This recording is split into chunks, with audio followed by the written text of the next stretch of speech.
So next match we got here is Billie Starkz defending her Ring of Honor TV Championship title against Red Velvet, and it's a pretty interesting match. I do have to say though, unfortunately, by then the events of the day kind of caught up to me, so I was kind of dozing in and out, and whatever, so I kind of missed a bit of it. And unfortunately, I forgot where I saw it, but I got kind of spoiled that she was no longer the champion and stuff, so I kind of already knew what was going to happen. So I guess but there's one thing that is very, very, very important. Billie Starkz is 19 now. Yeah, oh God. Now, luckily, they didn't repeat that like 10, 20 times, because back when she was 18 and they were wrestling in Ring of Honor episodes, like every 10 minutes, the commentary was like, oh my God, she's 18. Whoa, she's only 18. How dare they do that to her? She's only 18. Or, oh my God, how could you do that somersault? She's only 18. Like, okay, we get it. Yeah, we get it. She's legal. Now get over it. But now she's only 19 only once, thankfully, and then they didn't like repeat that like 20 times or whatever. Yeah. The only thing I could point out is that Billie Starkz is more of a heel now, like all heel, and I do like that Lexi is now also involved. Like she's no longer, I guess over time, because I've been missing the episodes, but over time they stopped being afraid of Athena and are just indulging with the whole Athena thing. Because back then with the interviews, which like to me, one of the highlights of each episode of Ring of Honor were the interviews that Athena always had with Lexi, and always threatening her and scaring her. You're not wearing my shirt. Yeah, and all that kind of stuff. But now Lexi just full out embraced it, and she's like into the thing, But other than that, I don't remember any details. I don't know if you were spots or not, but because again, at that point, I was kind of dozing in and out, and I kind of woke up after the match was over to watch the rest of the thing. Oh, the main thing I could think of offhand with just a little bit I wrote. I think at this point I'm getting tired of taking notes. So anyway, I liked the finish to this match because it had the psychology and stuff. Because Billie Starkz was doing so much to be like Athena here. She's showboating and all that stuff, and she think that Red Velvet's down on the mat. She gets something, Red Velvet's like, wait a minute. And she goes back down, and then you have what's her name, and then you see instead of Billie Starkz trying to just pin her, she climb up on the rope, and then, she turned around, and then Red Velvet come up there, get her, throw her off the rope, pin her. I mean, I thought that was kind of cool. I like that. And of course, Billie Starkz pretended she was hurt. She's done that before. She did it against Aminata that one time in that disastrous kind of sort of match. I mean, yeah. But anyway, this Red Velvet match for her and Billie Starkz was way better in my opinion than that match. Billie Starkz is, she's pretty good, I guess. I mean, for the match itself. So I thought it was pretty cool. I liked it.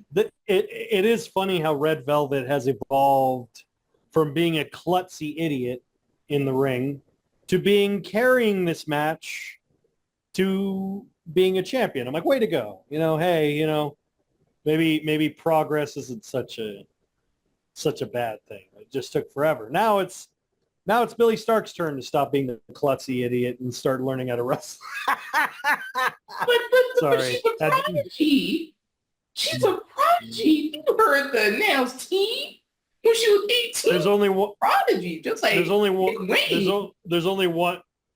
one prodigy and that has ever stepped foot in Ring of Honor, and that's Roxy. Damn it! But I honestly think it was just kind of, I don't know. I mean, it was kind of meh. You could tell Billie was really struggling a lot. Like there were parts where it's just like, I'm not talking about her character. I'm talking about she was actually struggling to hit the right spots, and she would hesitate. And I've said it before, and I'll say it again repeatedly. It's an important key part of wrestling.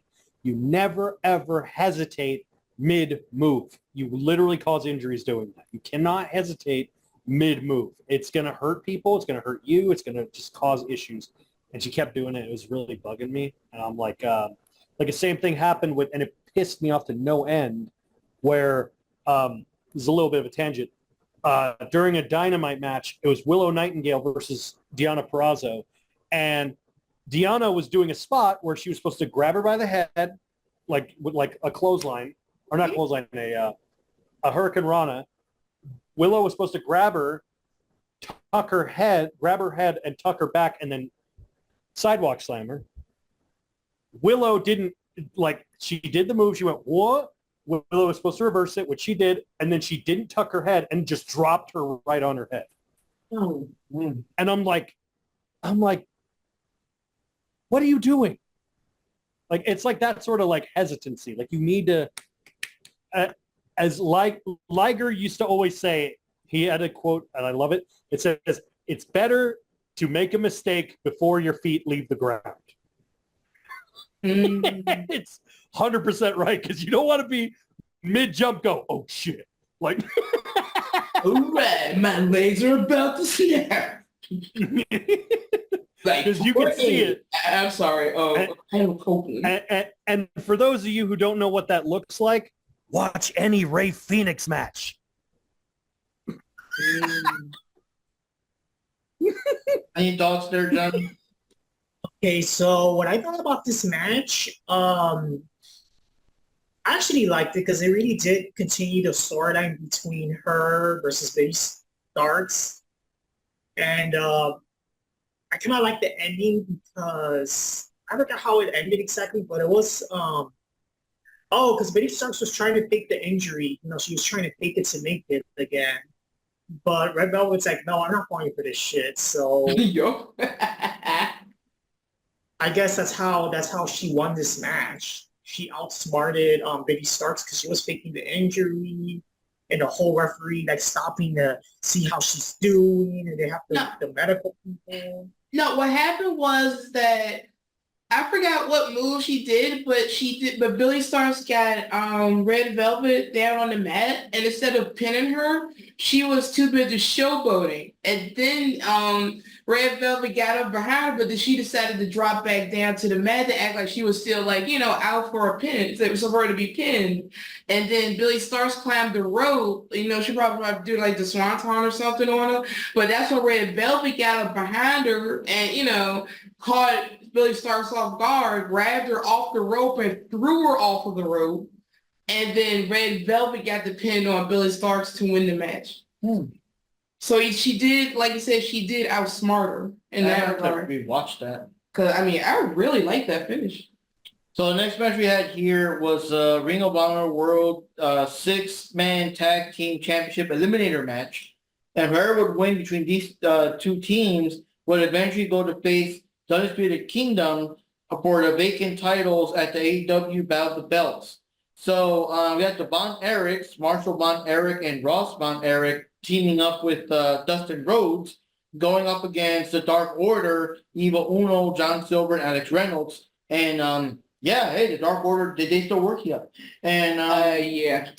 I do like that they were a bit more serious now. They're a bit more focused and slightly more heelish now. So that was kind of good. It's a good match. And me being a big fan of Dustin Rhodes and wanting to see, like, he's going to retire soon, eventually, whatever. But I still want him to, get some wins. Don't just be I understand the whole thing where the older person always has to give the rub to the up-and-comers, but once in a while we got to see the older person win too, so that when the up-and-comers win, it looks more like an achievement. You know what I mean? So I do like that the Von Erichs and Dustin did win the match. And spoiler or not anymore because it passed. When we went to see Battle of the Belts, they did defeat the Undisputed Kingdom, and they are the 6-man tag team champions now. So Dustin got some AEW gold fucking finally, and that made my day. And the thing that sucked is I had a Dustin Rhodes shirt somewhere, like a 20 Decades or whatever shirt, and I just can't find it anywhere. One of us was gonna wear it for this podcast, but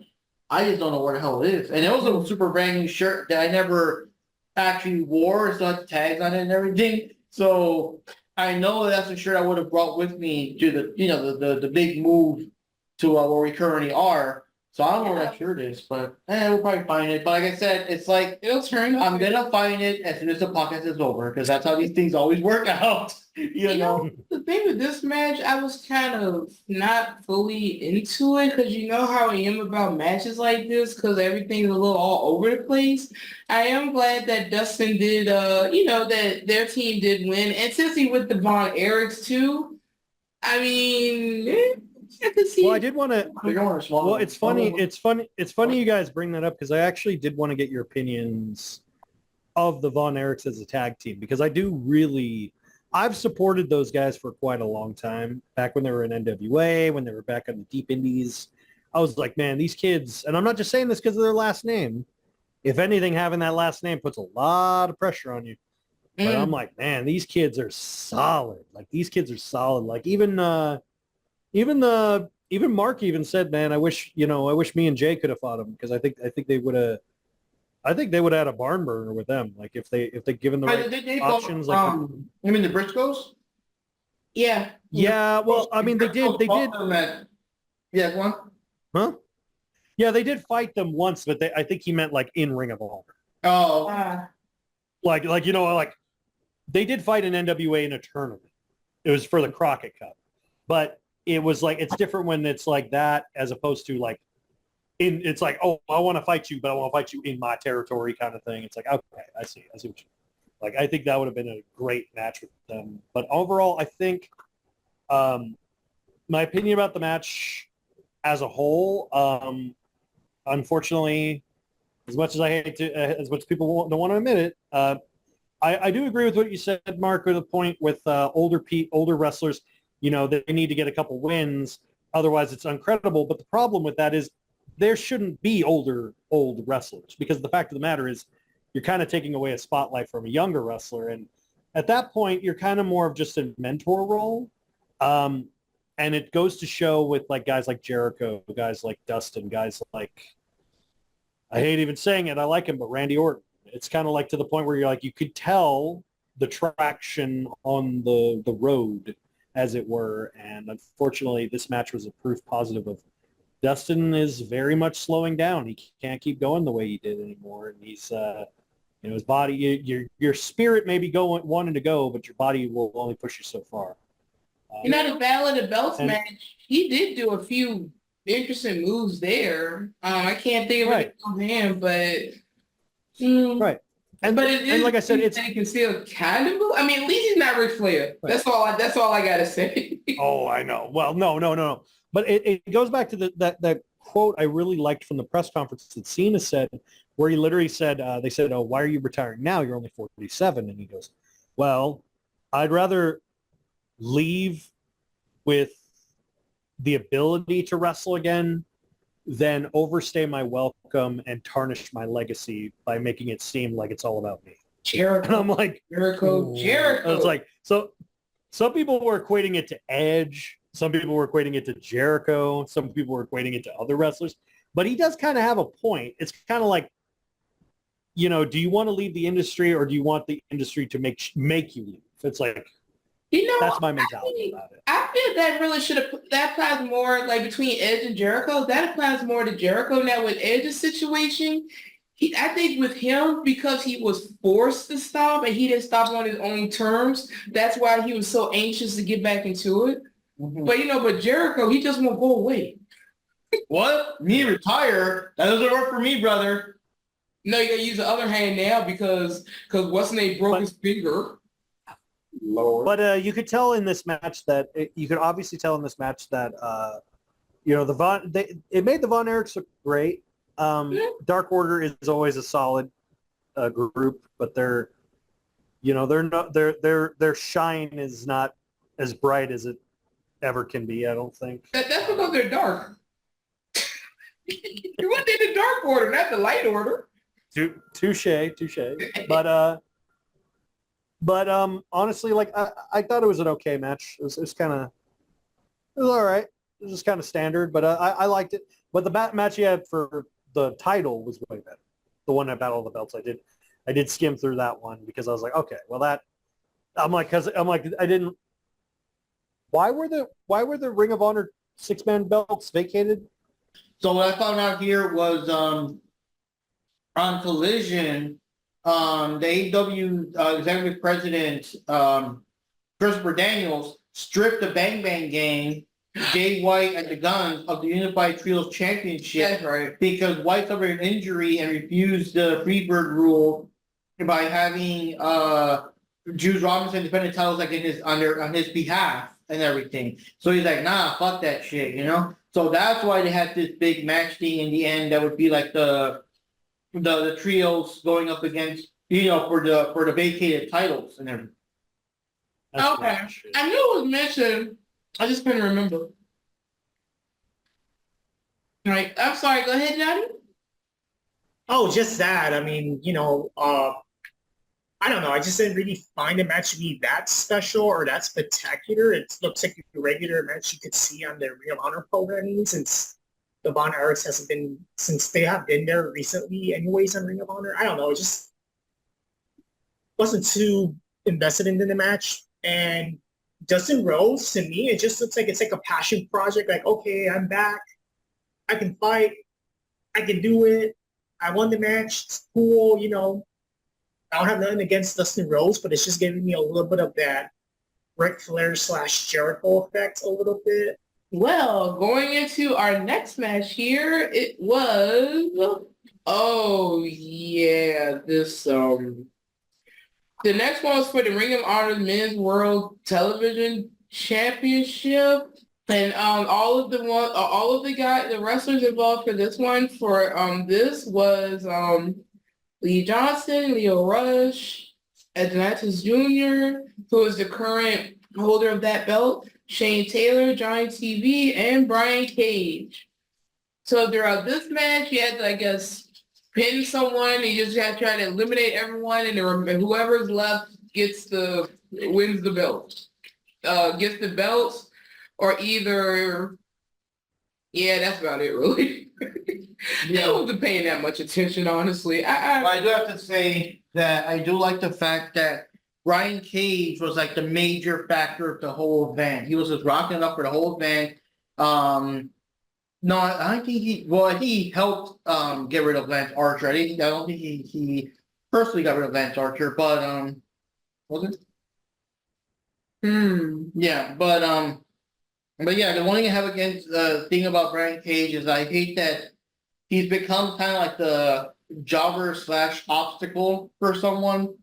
And I hate that he's always in matches where he has no choice, but like he has to lose because it's like the other opponent has this storyline going on. They just came back, or they're rebuilding momentum, or they got to prove themselves in the gauntlet or something. And Brian Cage is always that obstacle there. And I wish he had more matches where it's just, I don't know, maybe just an exhibition match between him and Lance Archer or something. Something where he could win, where it's not like, oh, he can't win because so-and-so is the hero of the story, and they just had to, that kind of thing.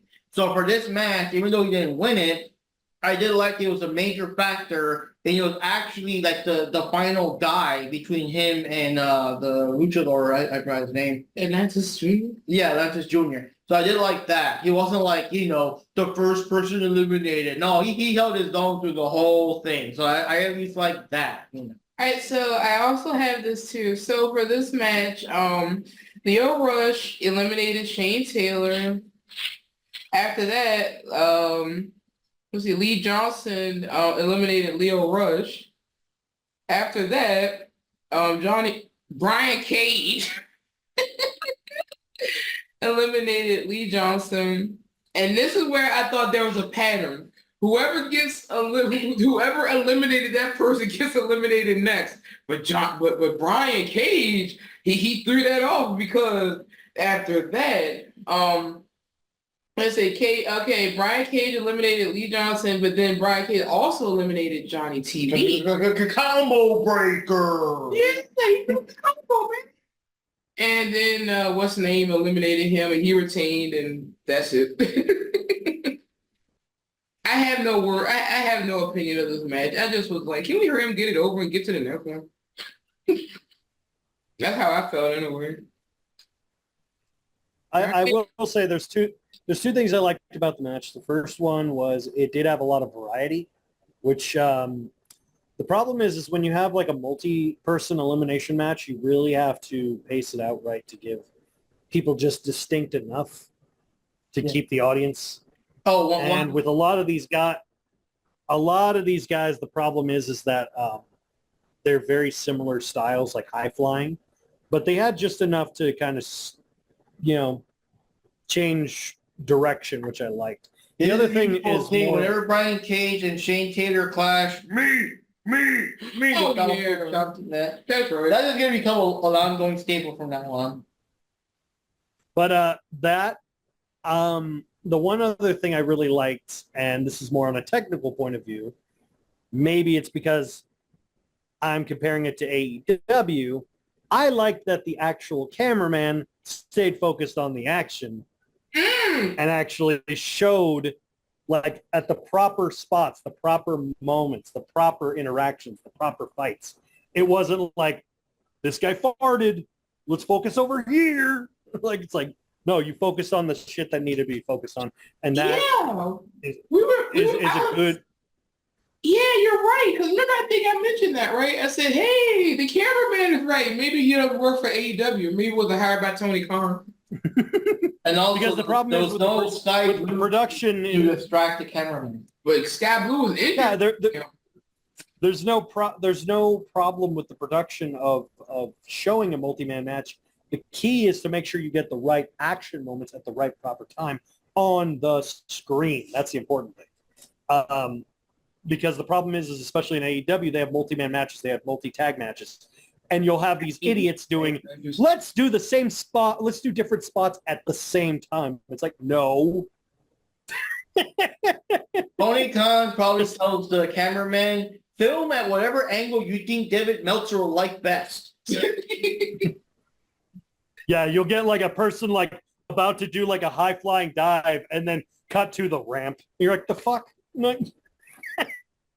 I remember Anyway, that one match that was so sloppy that with all the different people that Moxley pinned the guy and won the match, but we didn't get to see the pin because the camera was all over the place. Yeah, wasn't that an Anarchy in the Arena? One of those, yeah. Or as I like to call it, they call them Anarchy in the Arena. I call them clusterfucks in coliseums. Mm-hmm. What'd you think, Johnny? Damn, I really don't remember too much about the match. I mean, just the only thing I did remember is that Rush was pretty impressive. I don't know, it's kind of cool to see him in the ring, and hopefully they promote him more on, I guess, Ring of Honor. I don't know if he's going to fight more Ring of Honor. This is just his only appearance for the whole pay-per-view thing, but that was pretty interesting. I like Lio Rush because he's very fast. And other than that, yeah, that's about it. I don't really remember too much about this match. Yeah, it's pretty intense. But yeah, Atlantis Jr. did. I was curious. I was like, whoa, when is this dude TV title holder? And I'm also surprised because, like a luchador having the title, that's pretty cool. He actually did defeat Kyle Fletcher to get the title. I'm assuming on an episode of Ring of Honor because it wouldn't be. I mean, I don't remember any pay-per-view event when that happened, but that was pretty interesting. But yeah, he retained. It was pretty interesting. I don't know why. I was kind of not necessarily going for, but I was thinking that Lio Rush was going to win it. And then he got eliminated. I'm like, okay, wow, this could go anywhere now. So the next match we got here is Athena, defending the Ring of Honor title, the Forever Champion, against Queen Aminata. And I got to say, it was a pretty intense match. Both women gave it their all. Athena really did look like in danger of losing and everything. And yeah, she was gonna do the old face thing, but Aminata got out of the way or caught. Yeah, he somehow caught her and slammed her or something. So when that happened, it's like, oh shit, But then near the end, of course, cheating got involved. Did you take notes for this one, Jupes, or no? Did you take notes for the Athena? Let me just read some of these if I can remember any particular spots. But Athena apparently is 52-0 so far. And to do with this one. So the thing is, near the end, when Athena looked like she was going to lose and everything, Lexi and Billy came in to help, and that's a big surprise. That again, like Lexi's like full on heel now, even though she's an interviewer, she's involved. She gave Athena her microphone so she could bop her in the face with it, and then he finally got to take her out and everything, and all three left victorious and stuff. So now she's 53-0. I mean, the She question is- is who will eventually take down Athena, but the thing is, everyone just loves her so much, though, to be honest. She is this close, very close to breaking the all-time title reign record because it's held by Samoa Joe. Samoa Joe held the Ring of Honor World Title for over 640 something days. She was at day, I think, 600 at this pay-per-view. So she's already cemented herself as the woman of honor. So she's already like cemented herself as the GOAT for the women's division. And I was so happy with the match. That was hands down match of the night. Hands down best match of the whole show. I was extremely impressed with Queen Aminata because she has gotten tons better. Like, holy crap, did she get better? Like, she really, like, you could just, if you compare this match to her match with Billy Starks for the TV title, it's like night and day. It's not even close. She's gotten better. She's gotten crisper. She's followed the style better. She's gotten more hard hitting. There was a lot of good moments, a lot of good spots. I loved the I loved the tombstone on the vertical steel steps. That was freaking awesome. Oh, that was, yeah. I'm like, that's a spot that, like, I'm like, man, why has never freaking done that? Like, every time you see someone use the steps, they either get thrown into it or someone picks it up and hits them with it. I'm like, why don't you slam them on the bitch? Like, slam them on. Just go, wow. Like, just once. I want to see it. And it happened. I was like, oh, this is good.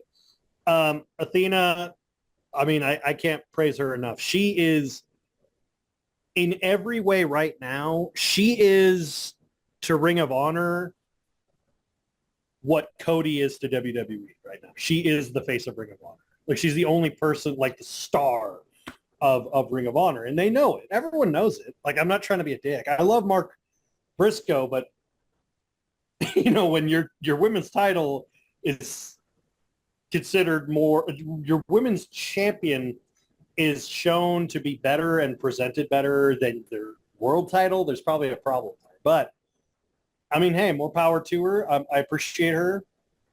And like I said, match of the night, loved it. Me too. I mean, what did you think? yeah, I have to agree with Jack with this. I mean, I really enjoyed this match. I was really, really into it. Like I said, the Diamante match and Layla Hirsch, I just like Layla Hirsch and Diamante I like too. I was just like, huh? What are we doing? Because, you know, I just was not expecting that. But like I said, this match was great. And I think I mentioned the thing. I said, oh yeah, it was Queen Aminata that fought against Billy Starks in that match. And I didn't, you know, but this match was so cool. And I love that presence that Athena still has.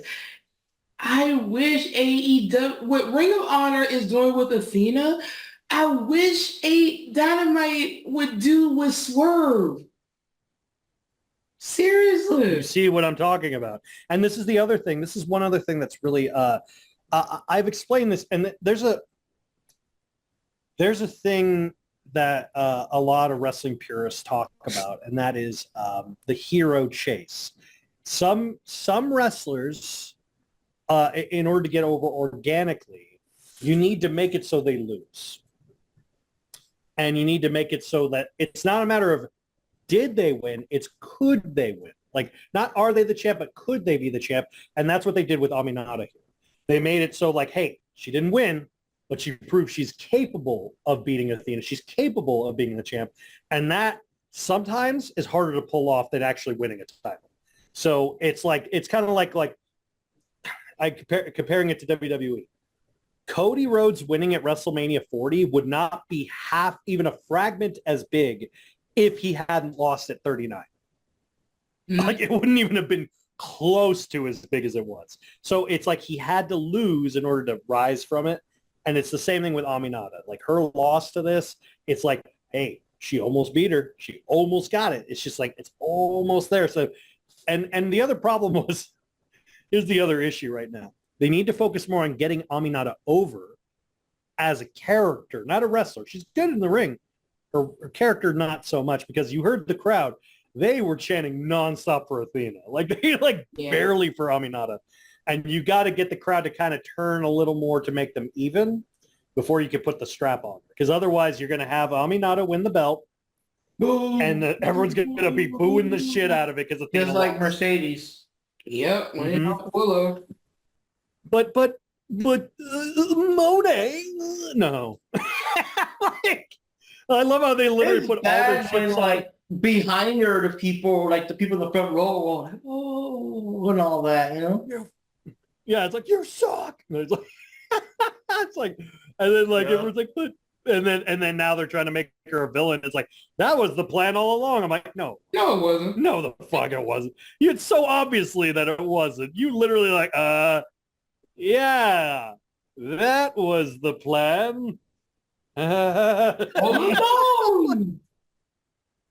It's sort of like that was so Tommy Wiseau's The Room. He always said it's supposed to be a drama, but then people made so much fun of it. He said, "Oh no, it's not drama. It's dark comedy." Yeah, exactly. You play the joke as if you meant for it to be a joke, but it's not. And that's what makes it funny. But the thing of it is like Athena will drop it, but she needs to drop it to a person who the fans can believably conceive as being on her level. Because let's be honest, right now, no one's on her level. Like that's the same thing they're dealing with in NXT with Roxanne Perez.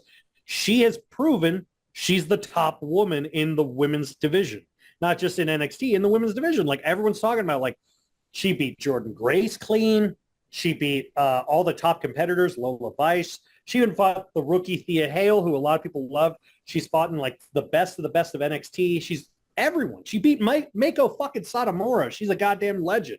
She beat Mako Satomura. She beat Tiffany Stratton. She's beaten the best of the best that came out of NXT.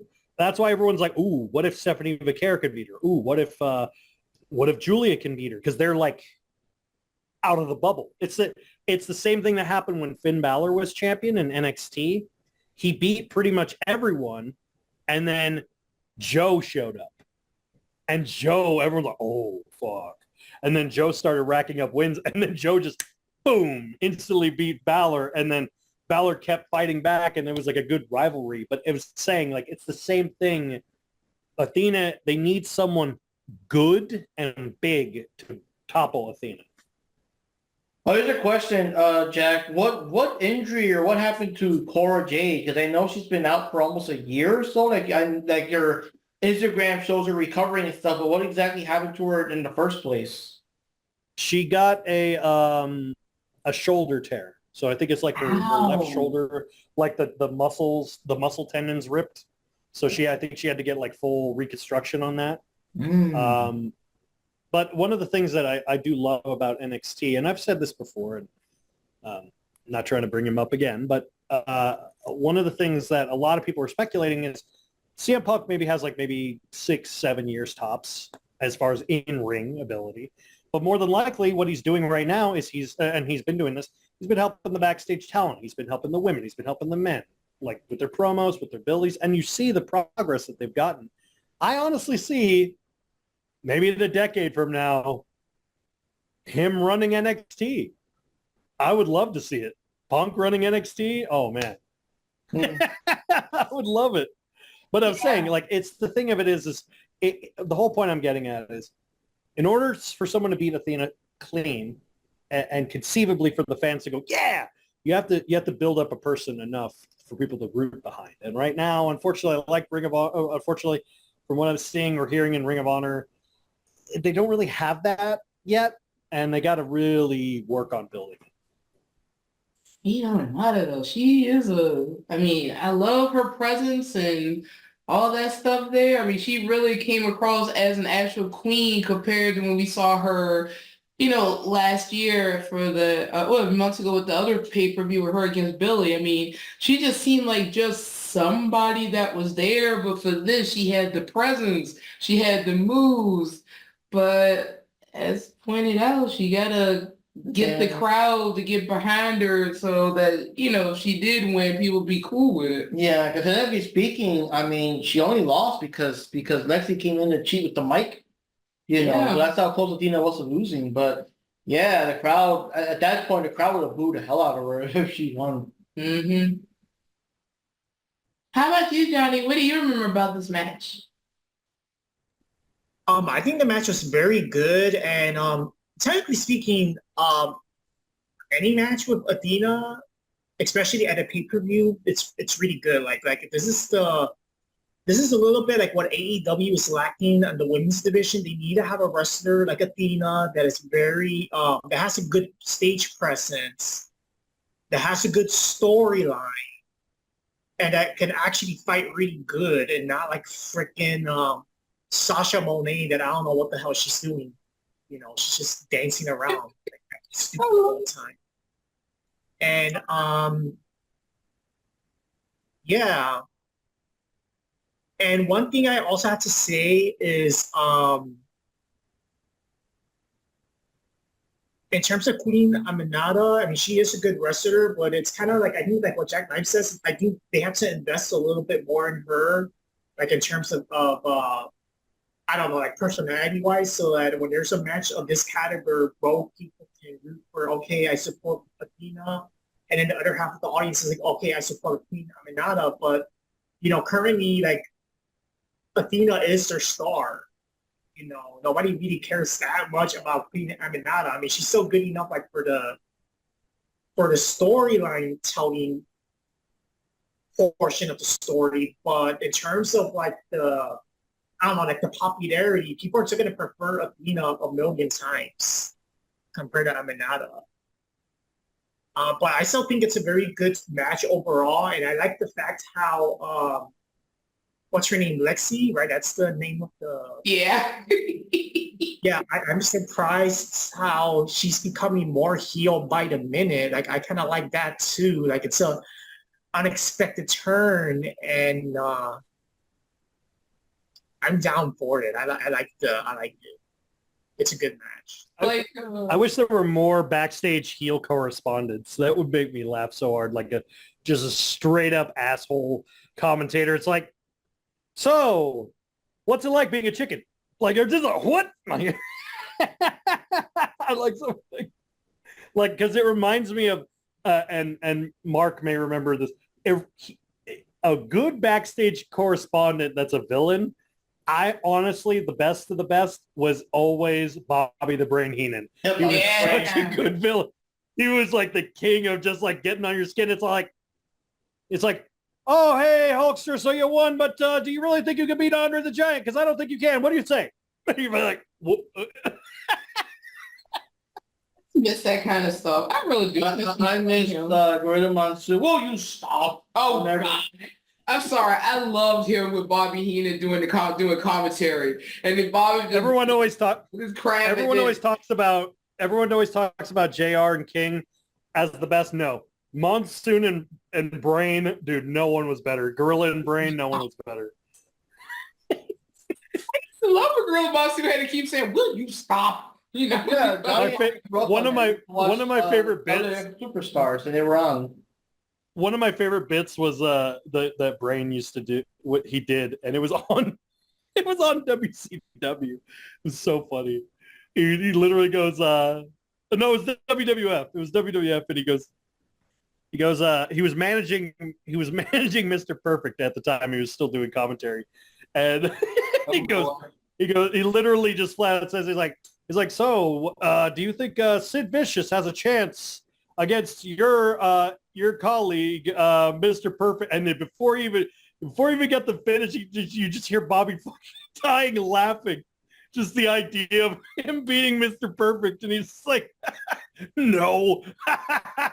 Like, he just like the idea of Sid Vicious beating like Mr. Perfect. Like, he didn't have to say anything else. He just could not stop like genuinely laughing at the idea of him beating Mr. Perfect. I was like, mwah, peak heel shit. I love it. Yeah. Well, that was the first of our double main events, and our final, our main event, I guess, is Mark Briscoe defending his title against Angry Ned Flanders, aka Roderick Strong. and Oh, yeah. everything. Pleasure. The most I remember though is that Briscoe got busted open early in the match, so he had like the crimson mask throughout most of it. It was pretty in there, and I'm pretty sure the other Tavens and them kind of came to interfere. Yeah, as I have here, as I've said, Dumb and Dumber run in to distract the ref. One hit Mark with the belt. Then Roderick tried to pin, but Mark kicked out. And then O'Reilly and Ishii came out to deal with Bennett and Taven. And then the match went the way it should have, and Mark retained. Yeah. I just called them Dumb and Dumber because I kind of forgot their names offhand. So I was like, oh yeah, Bennett and Taven. Yeah, whatever. Well, that's not true. I wouldn't say never. I've never in a Ring of Honor pay-per-view ever felt like little fucks as possible in a main event.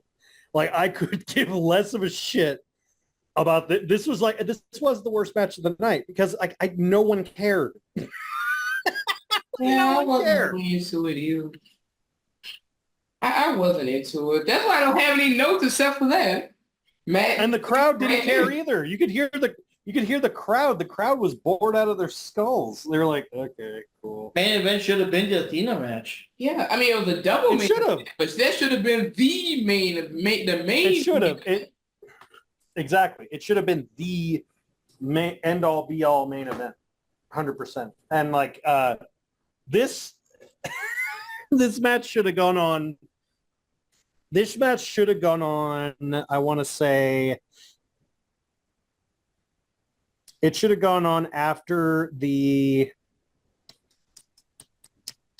Dustin match, the Dustin and Von Erichs match. If you'd have put it there, it'd have been like, okay. And then you go into the Ring of Honor TV title, and then you go to the main event being Athena and Queen Aminata. It was just like, and it's funny because they're both basically Ring of Honor legends, but you're just also still like, who gives a shit? Like, make me care, buddy. But the thing is, they are still trying to build up, like, because Mark, you're saying, Roderick and Jay and Mark is just trying to prove himself to Roderick, like, I'm growing up now and all that other stuff. But it still wasn't pulling me in to emotionally care. Because it just seems kind of weird that Roger would want to go against Mark, knowing the history that he and the Briscoes had. I don't know. It just feels off or a very forced story. And I kind of don't care much. Here's how you fix it. Here's how you fix it. You take Roderick Strong, who was in the world title match, and Shane Taylor, who was in the TV title match, and you switch them.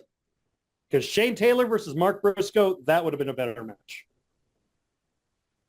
I mean, I would probably be more curious to see how that would have gone, to be honest. I mean, I wouldn't call myself a huge Shane Taylor fan, but I would be more invested because I would still be at least curious to see how that would go, as opposed to Roderick Strong, that I just don't care about him. He should be bugging Homer Simpson.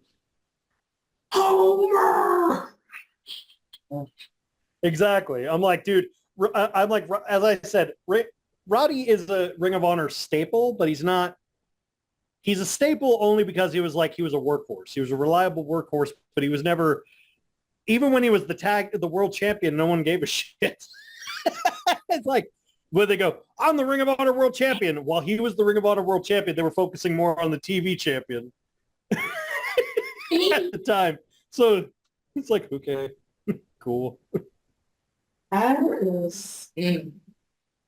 know, man. It's just, I'm sorry. I just could not get invested in this match as much as I tried. Well, also because you kept looking at it a lot because all the blood and how badly he was. That too, and I hate bloody matches. I mean, only in the sense where these feel like they obviously bladed at some point. That kind of thing, I don't mind if you're doing a match and it gives you PTSD of John Moxley. I get it. Yeah, exactly, man. It just, it brings up the feels, man. Can't handle Against the baby. No, it ain't the vapors. No, give me the. I want to throw myself. I just want to leave, man. No, but seriously, I don't really care for bloody matches either. Like I said, I don't mind blood in the match if it just feels like it was, like maybe like accidentally, or it feels like, oh well, Like it could happen. Like it could happen, but just running into a pole and all of a sudden you're bleeding like Niagara Falls. I got a problem with that. Yeah, no, I agree. And What do you think, Johnny? So like most people, I wasn't really too invested in this match. I didn't really care too much about it. I mean, I still like Mark Briscoe for what it is. I mean, it's cool that he won this match, but I'm just not really invested into the whole like Roderick Strong wrestler. Like I don't really care too much about him. And I don't know. It's kind of like there, like compared to the Athena match, or even the other match. What was it? It was Starks. Those two matches were the only matches I actually literally cared about the most, storyline wise, just because I just like the story they have with Athena and Starks in general. So yeah, I don't know. It just felt kind of like the match was kind of like there. Like a part of me was kind of like I can't wait for this match to finish. yeah, I was too at that point. I was like, are they done yet? So I can just see who won. Yeah, I think with Athena, because Arrow was really going into the whole forever champion, and then considering the fact that she won and retained, that would have been the way to close the show. If Arrow would have left, happier and whatever, because they were invested in that match. But the Briscoe stuff, I don't know. I like Mark Briscoe, but it's just. Yeah, like I said, the stories are really that engaging with this either. Because like I said, it just don't make sense why Mark has to prove himself to Roderick. And it doesn't make sense that Roderick would treat Mark in such a way unless I miss something.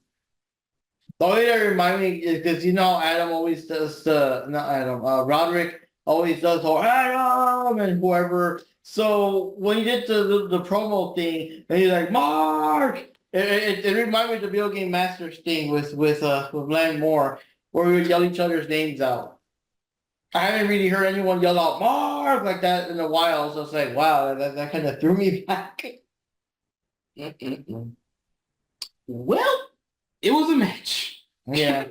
So overall thoughts, I want to say, I mean, it was a match. It was a show. I guess for me, I just cared more about the women's matches. I like the whole Athena thing. I gotta rewatch the Billy Starks matches. That was kind of not enough. But I do like the Diamante and Layla Hirsch because again, give your thoughts what you will about these death matches. It is rare to see women do it, so it's kind of cool seeing them both go all in and everything. And Diamante is not afraid to whoop your ass with the chancla. But overall, I know, but it was still well, that's what happened. Layla Hirsch came back home with a bad report card grade, so Diamante got the chancla. Like they say, for all the Hispanic fans out there, you know. So, anyways, yeah, so sort of change to watch, and I think the part that kind of cushions the blows, I like that these newer Ring of Honor pay-per-views are technically free, because if you own the Honor Club, you just watch it. It's just there. It's part of your $10 a month subscription, which kind of reminds me of the old days with the WWE Network. It was kind of the same thing. As long as you're paying your $10 a month for the network, you can watch your WrestleManias and SummerSlams and whatever else for free. So it doesn't hurt that bad as if we spent $30 or so and you're like, oh, I spent $30 for this. You know what I mean? So it's not that bad. It's just I kind of wish, and maybe that's what they're doing it too. I wish they had better, more, I guess, high caliber matches, but maybe that's the payoff. I guess so. And another bad thing is, Well, again, the point that Jack brings up. Well, hold on. A point that Jack brings up a lot is that AEW sucks at promoting the things they don't really care much about. So they don't care about this for his honor. So they barely brought it up. They barely mentioned it. No reminders. It's sort of like how the thing I heard about with CMLL and AEW. They were talking about how technically AEW isn't really particularly Promoting. the CMLL stuff as much as they probably should. They're not really benefited from it, but CMLL benefited from AEW when they send their people down there sometimes to do their matches. And so I think CMLL is kind of benefiting from that. But I don't know. Well, the problem is that AEW is a company of takers and no givers. Like their relationship is solely based off of poaching and ripping out and giving nothing in return. And the sad truth of it is, one of the things that's happening is currently right now in the G1 Climax, Konosuke Takeshita is in the G1 Climax. And Oh, an interview with Tokyo Sports, and he recently said in an interview that, quote, what was the quote? I wrote it down. Hold on. They asked him, what is it like working in AEW compared to a promotion that you worked for like DDT or in Japan in general? He said, it has been the hardest time of my entire wrestling career to work in AEW solely on the fact that I do not know what they are doing every single time I walk into the locker room. It is completely different every single time. I go up to officials, I go up to wrestlers, I go up to people, and I ask them, what am I supposed to be doing? And they say, we don't know. We'll let you know as we go. So literally, he said he's miserable. He's miserable working there because they don't even know what to tell him. So yes. and of course, and people go, well, how would they report that? It's Tokyo Sports. You think Tony Khan is going to get a translator for Tokyo Sports and read the newspaper? Like, come on now. He's too busy arguing on Twitter.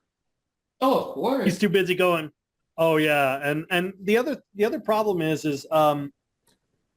there's that. There's also that the issue that happened with Shota Umino, where he was in a match at Rampage against, I want to say Roderick Strong or someone, and I guess whoever he wrestled a couple months back fractured his hip.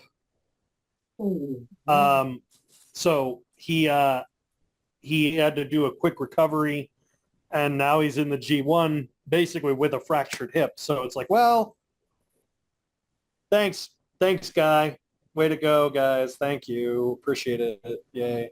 But that's how they treat people. They treat people like shit, and yet they call WWE the bad guys, the poachers, and now they're saying that, oh, we don't have bad viewers or attendance figures or merchandise sales or any of that. That's all plants from WWE. Oh yeah, that's a new thing too. That Tony Khan is alleging that the WWE guys in plants or whatever are saying all the negative stuff or something like that. That's him. Yeah, he's claiming that. He's claiming that everything at AEW is great. It's great. It's great, guys. Everything's amazing. Yay! But the truth of it is no one takes him seriously. No one takes him credibly, and no one accepts him as a boss. And it goes to show, and I'm not saying that as a speculation, that's the fact. It's obvious. No one takes him seriously. Even the people in the Jacksonville Jaguars, they literally say, they call him Looney Tooney. They literally, or something like that. Some stupid nickname like that where they're like, here comes Tooney, or something like that. They call him something stupid like that because they're like, they can't take him seriously. I'm just like, you have no control even though you have all the money. Because the truth of it is, and Khan will never understand this, just because you have money doesn't mean you have anything else. You don't get respect from money. You don't get anything other than profit. And everyone goes, but here's the thing is everyone thinks, oh, well, he's going to get respect based off of solely going, everyone thinks, well, because he's got so much money, AEW will never fold. No, because eventually investors will stop investing and you'll have nowhere to air it. So what is he going to do? Buy an arena and pay off his own cameramen to film it in his backyard? Like, how's that going to work?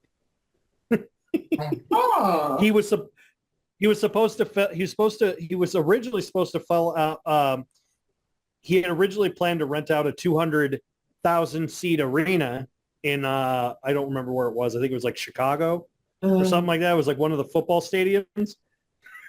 But apparently the football stadiums looked at his attendance records like, yeah, no. Oh, wow. That's gotta be embarrassing.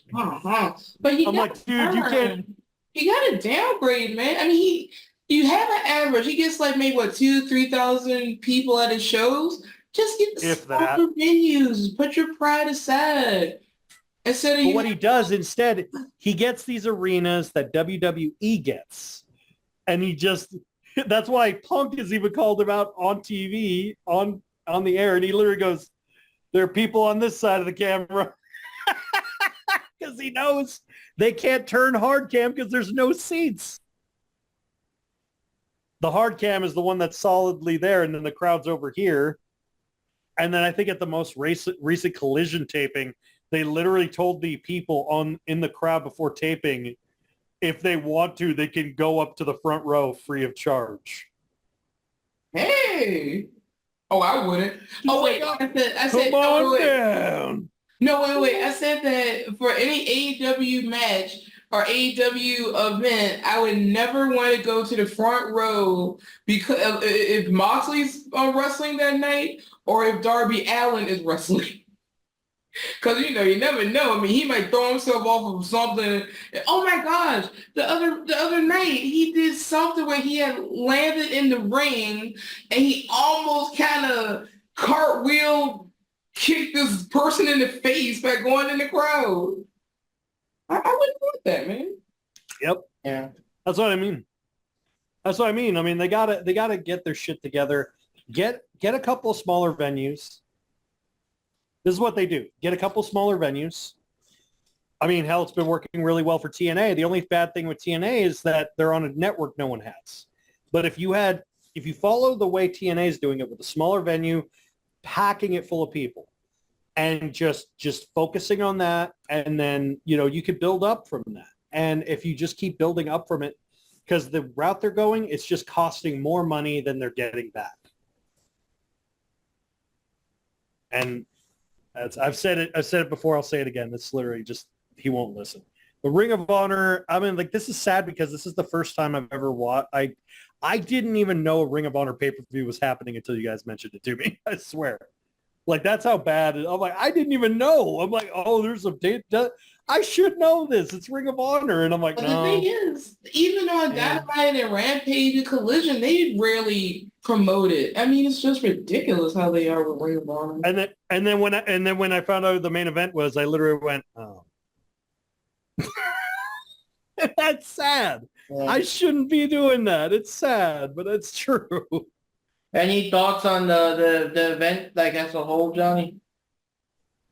Okay, so going a little bit on the thought process of how I don't think they don't promote this pay-per-view that well.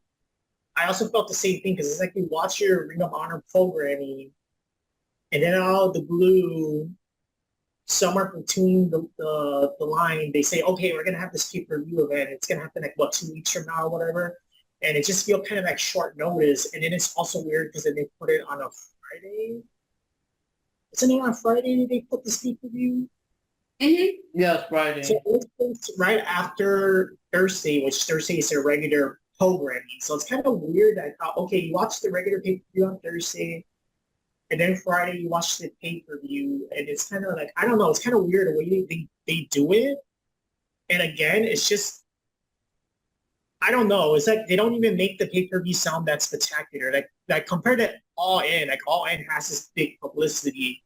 Really? But this Ring of Honor pay-per-view just feels kind of like it's there, and they didn't promote it that much. And in terms of the pay-per-view itself, personally, I also didn't feel like it was that interesting. It wasn't that good, except for the two women's matches that I cared the most about with Athena and then Starks. Like, those two matches I do care about. But other than that, it's kind of like, I didn't really care too much about a pay-per-view, which is kind of the reason why I was kind of like, I don't forget a lot of things, because I just really didn't care that much to begin with. I mean, I mostly watched it because, you know, pay-per-view, whatever, Ring of Honor, and I was also curious about, like, who is Athena going to be defending the title against, because they knew there had to be an Athena match in there somewhere, so, you know, see what she's doing, she's what Billy Starks is doing. Mm-hmm. And like I said, the thing I like the most is that now, like what's her face, Lexi. Lexi fully embraced it. Now they're like a little trio of villains, even though technically speaking, she's not an in-ring performer, but that's pretty cool. But anyway, guys, I think it kind of wraps up this episode of the Diving Cutter Wrestling Podcast. I have to tally up our scores for our predictions. Yeah, there are none. The winner of this is probably DJF, because no matter what, it seems like he always wins. Even when there are no predictions, he still wins. So I want to say DJF won. Yeah, we'll send him a Billy Stark shirt. There you go. Anyways, saying that he's 19. Legal. So anyways, guys, this is Mark Rodriguez here signing off for America's #1 cure for insomnia, the Diving Cutter Wrestling Podcast. Jack Knives from Jack Knives Reviews signing out. This is Ninja Jupi, also known as Jupi Chan, and call me Wendy. We will see you guys later, and don't forget to dishonor your friends. Now I'm going to turn this over to the one, the only, the man of the hour, the now departed man that saw Deadpool and Wolverine, or the other way around, I don't remember now. It's Deadpool Wolverine. Yay, Johnny Rodriguez. Yep. See you next time, guys. Catch you later, guys. Adios. All right. Go Adios. get your chocolate. Oh, God.